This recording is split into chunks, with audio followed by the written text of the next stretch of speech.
Next is from Wilfredo Quinones, and the subject is bitter world veterans. Good evening, guys. I was wondering why this generation of pro wrestlers are so disrespectful towards older generation. In other sports, you don't see this kind of behavior from people that paved the way for the sport, business, or whatever you want to call it. Do you remember it back in the day? The talent of your generation had this kind of behavior towards the one before it. Thanks. I would disagree because a lot of guys in the NBA show a little disrespect towards Charles Barkley. You know, but because they're bro. When we're opinion, it's like I don't care about the disrespect.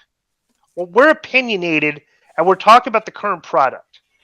So it's like if people get their feelings hurt, I can see them getting mad and commenting back at me, but it doesn't bother me. I'm like, what do I don't have any skin in the game in wrestling anymore. The only No, but I skin in the think game I have is doing this I think there's a podcast. lot of fans that when they see fans being disrespectful, they don't like it. They're No, they're like, talking hey, about wrestlers, not the fans. I know. Like the fans are the worst. I mean, this wrestling just draws bottom of the No, barrel no, people. but the You fans know, see No, they. I'm sorry, I messed it up. I think the fans see the younger wrestlers not being as respectful as we were to to the generation, because we were very respectful. You know what I'm saying? A lot of these guys don't want to hear the advice, or they don't take advice, or they think that if you give them advice and it isn't positive advice, you're a hater. You're trying to be relevant. We hear all the time.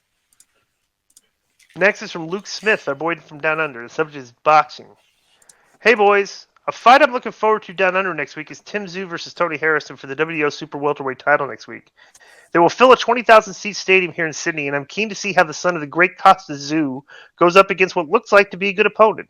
Have you guys seen much about his American opponent, Tony Harrison? That's from Luke Smith from Brisbane, Australia, our boy from Down Under. No, I haven't, but Luke Smith had turned me. Luke Smith sends me a lot of Costazu. rug. Yeah, so he had sent me Tim Tszyu highlights like a couple years ago.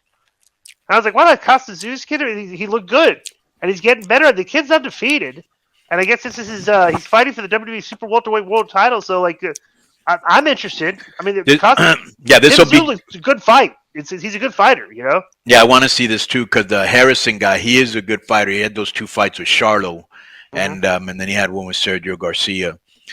So he's had got some experience, and he is good. He's not facing some bum. So this will Right. be good. Yeah. A lot of good fights coming up the next 6-7 weeks. Be very interesting. Boxing's got a good little run coming up here. A lot of good run in the fights coming up. We had a good UFC event this past weekend. We got another one coming up in a couple weeks. It's good stuff. Next is some rain or shine. The subject is fight. I want to start this off. I want to start off this question as a burial, and he puts it in capital letters, to the superior one because I've always had his back. He, capital letters again, failed to do his job because I got suspended from the mailbag, but he didn't tell me how long. Put that in capital letters too. So I decided to give myself 3 weeks due to respect for the show and one's failure at doing his job. My question is for anyone reading this. A couple weeks ago, you decided on JoJo fighting this guest. When is this fight happening? And if it does, are you going to announce him as the product producer from K100 or the star of Get My Go? Well, that was Adrian Thomas, and yeah, I agreed that I would take part, and the fans voted. I think it would be like a no holds barred thing, but I don't know. Where are we gonna do it? Someone come to me with a plan. I was thinking maybe we all get together for live Conan Disco Q&A in Vegas, and maybe do something. We could have Jay George and Mitch Valentine have a match. I'll tell you what. I'll tell you what. I'm no Here's why. promoter, so No, I think they should get Not Anthony much of a Thomas. producer either. No, Anthony Thomas, and the both of you guys Adrian. should fight. Have a street fight on that street in front of Joey Janela's house. Oh, That that's would be great. Oh, the Yes, Philadelphia street fight. Just Yeah. have a street fight right there. Would you endorse that, Conan? yes, I would. I don't want to land on any used needles. Okay. Next on some Narsk Rigging Gang, and the subject is Goldberg versus Triple H. A photo recently surfaced online of China, The Undertaker, Vince, and Triple H at some type of a toy show back from 99-2000, and apparently this was the night the infamous Triple H and Goldberg showdown happened. Word is that Goldberg really made a total ass out of himself. Conan and Disco, what was the backstage talk about this? Did Goldberg get laughed at? Joe, have you heard anything else about this? And this link is all I could find about it. Also, Joe, read Billy's numbers on the Dirty Sheets YouTube channel. Sean Ross Sapp was having a good laugh at them. All right, whatever. Angel Fire Passion. Well, here's the story. It was by Wade Keller in 2000. It says last week Goldberg cut a promo on Triple H at a licensing show in New York. In an unplanned incident, Goldberg left the WCW booth and approached Triple H at the WWF booth. He went on a swearing tirade against Triple H, apparently for comments Triple H made last year about Goldberg's experienced string of injuries and potential value to the WWF. I don't want to read the rest of it. Yeah. Yeah. Do you remember this, Conan? I heard about it, but I don't remember the particulars. Yeah. Next is from Kyle Storer. The subject is out of shape wrestlers and what to do to change that. Long-time listener, first time submitting a question. Love the show and was really interested in the comments about out of shape wrestlers, Evil Uno versus John Moxley. Feel the same way about wrestlers being out of shape or not big enough. Why isn't more work put in the gym for people like Evil Uno too big and or Willie Utah too small? Any thoughts?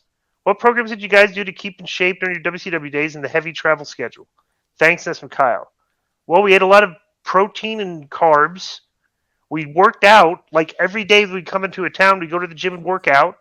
We'd go home, rest, and go work a show. So we're working sometimes in a month you're working 20 to 25 shows at night, and that included probably 20 to 25 days that you were working out the day of the show. So it's almost like 2 a days. It's like 2 workouts in one day if you include your workout and the match. And we were eating healthy. And just that's what you did, and you did it kind of like it was kind of like a community effort, because you would be traveling with, like, say, me, Conan, Ray, and Hoovy would all be traveling together, right? Well, we'd all go eat together, and we'd all order healthy food together, and we'd all like go train together. You know, the gym. So it's like you kind of like it's like a community effort. You know, Conan, any comment on this? You're muted, bud. Yep. Yeah. You know, the same thing that Disco said. I just particularly like to lift heavy. That's why I was able to get a certain thickness to me. But I like to lift really heavy, and you know, I never missed any workouts. Neither did Disco, because we understood this is a cosmetic industry, and you always wanted to look your best under the lights. Next is from Stevie444. Subject is Tony Khan, and he says Khan, KHAAN. Okay. Question mostly for Conan, but I love the whole team's takes too.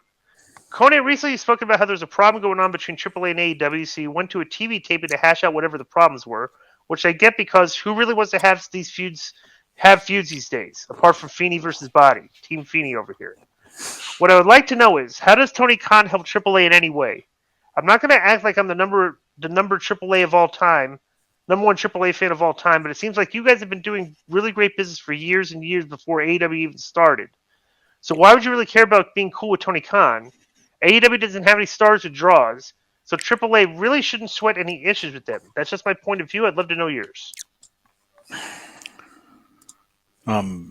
Well, that's why this guy isn't a booker or a promoter. I would say obviously having AAA belts on AEW TV is beneficial for the company to get notoriety, and Conan has access to AEW stars. Is it really though? You don't think so? It's better than not. You know what I mean? Let me be honest with you, okay? If I don't know what the perception is in Mexico of AAA, but I would suggest that like foreign, like a place like AAA, like the Mexican fans would probably look at like WWE would be the main organization you'd want to partner with, or like do a talent, talent exchange from. Because I don't know, I don't know what the culture is like is in Mexico, but I don't know if the Mexican fans look at AEW, as a big deal compared to like the perception of the WWE. Is that a thing, Conan? No, well, they know that WWE is the number one company, but they also know that AEW has stars, and they're American stars that don't always come to Mexico. So not everybody is a draw. Whatever the guy's name was. Not everybody's going to be a draw. What you got to do in today's age is, if there is a draw, you obviously put them on the show, and then you want to make the show as attractive as possible. And the only way to make it attractive is a long storyline, or bring in somebody from outside that you usually don't bring, and put them in a good match with somebody from AAA that everybody wants to see. So those are the things that come into the thought process. And of course he helps us, because if he wanted to, he could make sure Pentagon and Phoenix don't work in AAA. Even though they started here and they were, this is where they became famous. They both started out with two different names, and we changed their names. And there's another person from AAA that's going to be signing there soon, and he could stop all that if he wanted to. So, and you want to work with everybody, bro. We just worked with NWA this Saturday in Mexico City, and Billy Corrigan and the Smashing Pumpkins were part of that whole thing.